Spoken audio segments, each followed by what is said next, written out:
The applause stopped the moment the names appeared on the giant screen. For a second, the ballroom was completely silent. Then someone laughed. Another person joined in. Within moments, whispers spread across the room. This has to be a joke. They're pairing her with him? No way that'll last. The annual Harrington Global Leadership Challenge was the company's biggest event of the year. Every September, executives, department heads, and managers were randomly paired to solve one of the company's most difficult business problems. The winning team didn't receive a personal bonus. Instead, the company invested $10 million into bringing the team's proposal to life. Winning the competition could change careers. This year's final pairing shocked everyone. The giant screen displayed two names.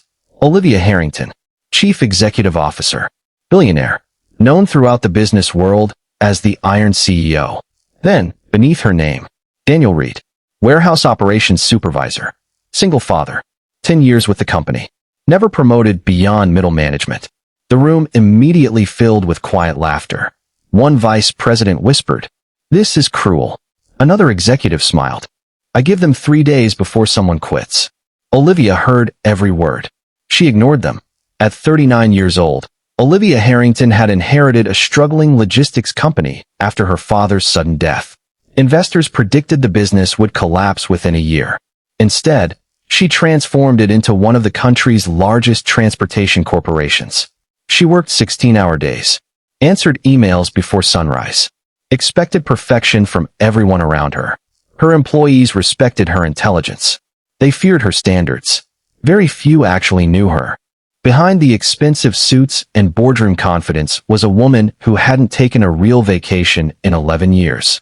She celebrated company milestones alone in her office, ate dinner while reviewing financial reports, missed birthdays, ignored holidays. She believed emotions distracted people from success. Her company came first, always. Across the ballroom stood Daniel Reed. At first glance, nobody would have guessed he was one of the most respected supervisors in the organization. His suit wasn't expensive. His shoes had clearly been polished many times. His tie was slightly crooked because his 7-year-old daughter insisted on helping him tie it that morning. Daniel smiled more than most executives smiled in an entire month. 3 years earlier, his wife, Sarah, had lost her battle with cancer. Since then, every decision he made revolved around one promise he had whispered to her in the hospital. "I'll make sure Lily never feels alone." He kept that promise every single day. Every morning began before sunrise. He packed school lunches, braided Lily's hair after watching dozens of online tutorials, helped with homework every evening, read bedtime stories without ever checking work emails. Some people thought he lacked ambition. Daniel knew better. Success meant hearing his daughter laugh when he walked through the front door. When the event coordinator announced that partners should meet each other, Daniel calmly crossed the ballroom. He stopped in front of Olivia and extended his hand. "Looks like we're working together." She studied him for a second before shaking it. Her handshake was firm, professional. "I'm Olivia." "I know." He smiled warmly. "I'm Daniel." "I know." Another awkward silence followed. Finally, Daniel laughed softly. "Well, at least introductions are out of the way." Several nearby employees chuckled. Olivia didn't. "Our first strategy meeting is tomorrow morning. 7 o'clock. Daniel hesitated. "I can be there at 8. She frowned. "I wasn't asking." "I know. But 7 doesn't work." "Why?" "I take my daughter to school." Olivia crossed her arms. "Can't someone else do it?" Daniel smiled politely. "There isn't anyone else." The answer caught her off guard. "You don't have family nearby?" "My daughter is my family." For a brief moment, Olivia didn't know what to say. She had spent years expecting employees to rearrange their personal lives around work. Daniel was calmly asking her to rearrange one meeting around his child. Finally, she replied, 8 o'clock. "Thank you." As Daniel walked away, 2 senior executives quietly laughed. "He's already negotiating with the CEO. He'll regret that." The next morning, Daniel arrived exactly at 8. Not 7:58. Not 8:05. Exactly 8. He carried a notebook, a thermos of coffee, and a small paper lunch bag. Olivia looked up from her laptop. "You're punctual. I said I'd be here at 8. She gestured toward the conference table. "Let's begin." For the next 2 hours, Olivia presented charts, forecasts, and financial models. Daniel listened carefully without interrupting. When she finally finished, she asked, "Questions?" Daniel looked down at his notes. Only one. She waited. How will any of this affect the warehouse teams expected to implement it? Olivia blinked. What do you mean?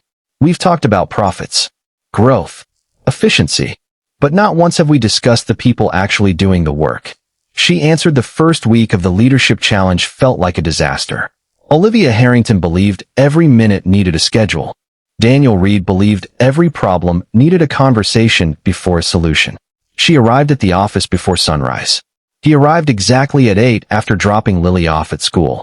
She worked through lunch. He never missed calling his daughter during her afternoon break. She measured success in numbers. He measured success by the people behind those numbers. By Friday, everyone in the executive offices expected the partnership to collapse. Instead, something unexpected happened. Daniel refused to be intimidated, and Olivia slowly became curious.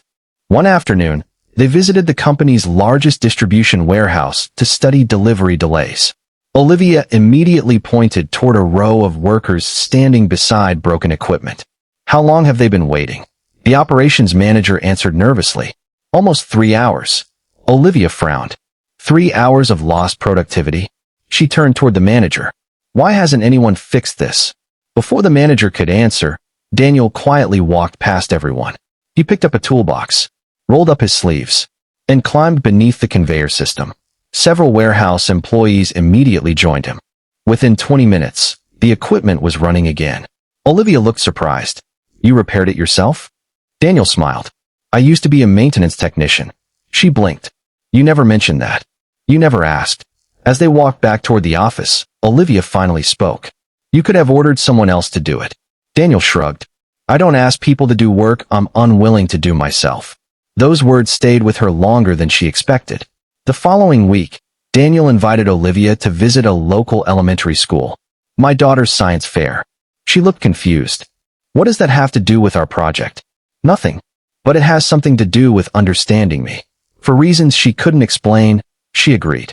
That evening, she stood awkwardly among dozens of parents inside a brightly decorated school gymnasium. Children proudly showed homemade volcanoes, robots, and astronomy projects. Then Lily spotted them. Daddy.